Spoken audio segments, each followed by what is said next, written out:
as you stay seated and calm and follow the instructions given out by the crew. You're travelling on Windermere, England's largest lake. It's 10.5 miles long, by a mile wide at its widest and 222 feet deep. The deepest in the widest.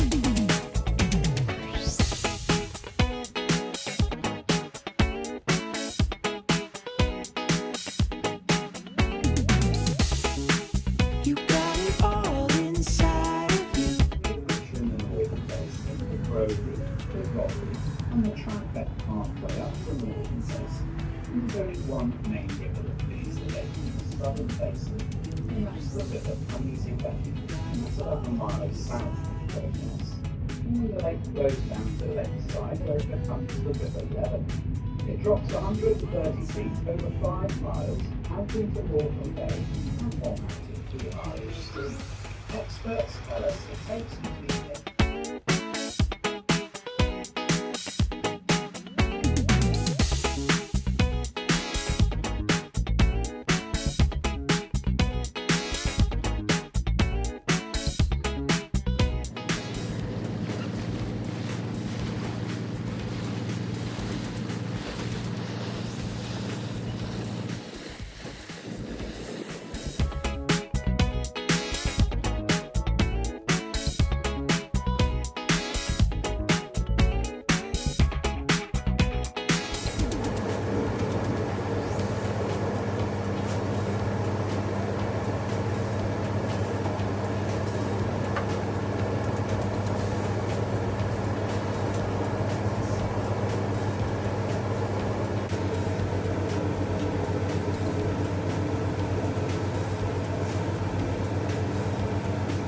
stone building is known as the Ferry House, built in 1879 as the Ferry House Hotel.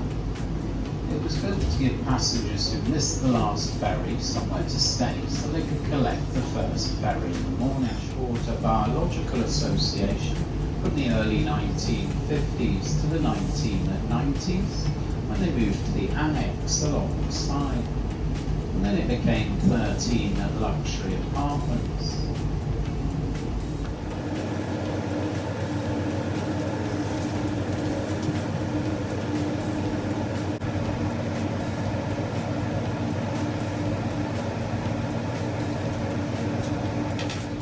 Looks like a tumble-down tree is actually Maidenhoe. Maidenhoe used to come out a lot further towards the red buoys that surround it. But due to storm damage and water erosion, the tumble-down tree is all we have left of the island.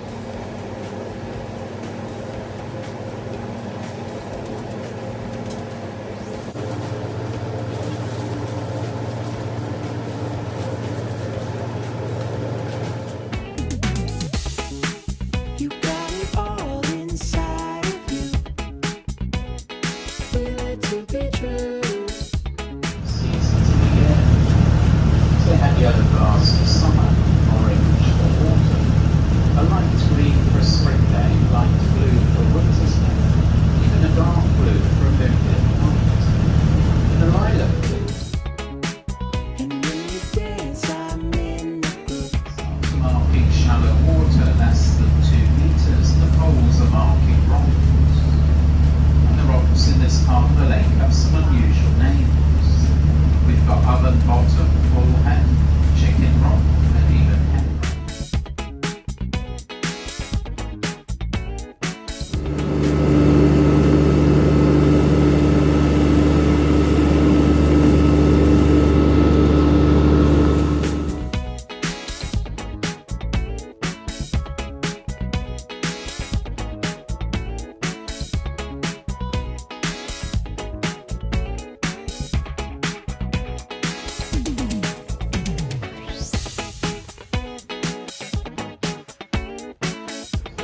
Cream building and theory through the trees, known as Stores Hall, built in 1790 for a wealthy Yorkshire landowner known as Sir John Legard.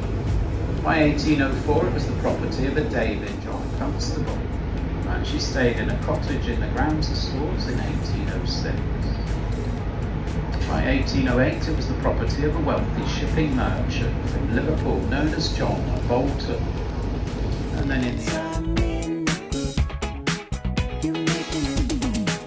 the fort to commemorate naval victories in the Napoleonic Wars. On 4 of its 8 sides are plaques with the names of the admirals of the day. We've got Duncan, Vincent, Nelson and Howe. In 2009 and again in 2015 we had severe flooding here in the Lake District.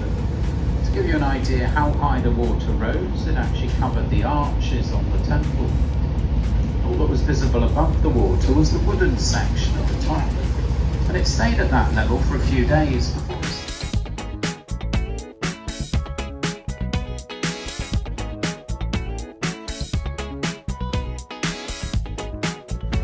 popular wedding venue. Quite often one of our boats will get chartered and take the wedding party for a cruise on the lake.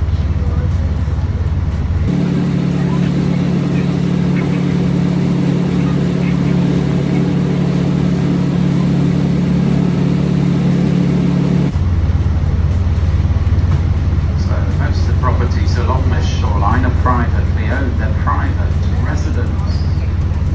There's a large white house coming into view on top of the hill known as Blackwell, built in 1900 for a wealthy Manchester brewer known as Sir Edward Holt. It's had several uses since he lived there. It was a school for many years and then it became office space. And then in 1999 it was purchased by the Lakeland Arts Trust and opened to the public in 2001. You can actually pay to look around the arts and crafts house itself, and it's normally got an exhibition of some sort or another taking place there.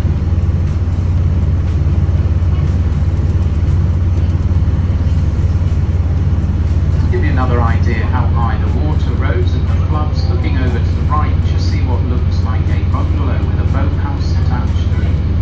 The water was actually lapping just underneath the balcony of the boathouse.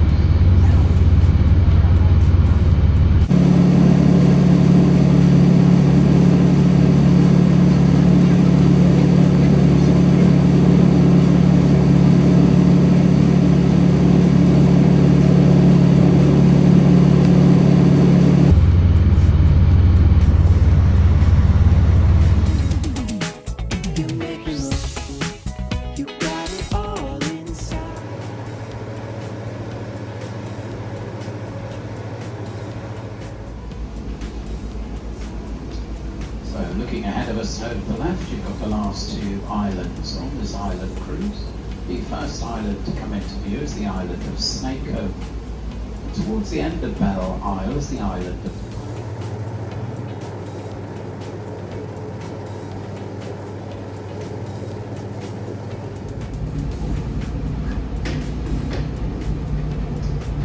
Ladies and gentlemen, in a couple of minutes' time we'll be back alongside the pier at Bowness.